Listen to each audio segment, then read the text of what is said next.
Язык есть исповедь народа, в нем слышится его природа, его душа и быт родной. В наши дни каждый месяц в мире исчезает 2 языка. А ведь язык – это главный признак нации. Он объединяет людей, сохраняет историю, традиции и память. Чтобы сохранить это сокровище, наш язык, надо изучать его, разговаривать на нем и гордиться, так как народ живет, пока живет его родной язык. Жала дева, рожь высокую, жала дева, рожь высокую.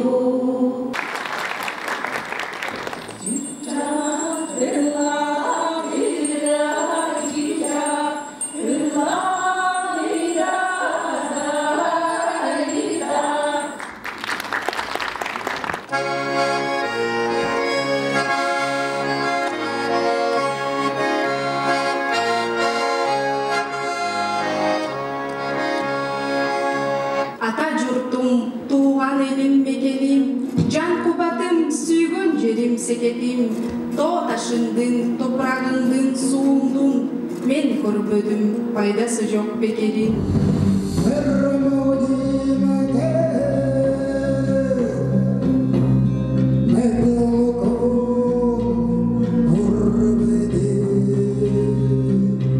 Бораханга бажи улгыюмда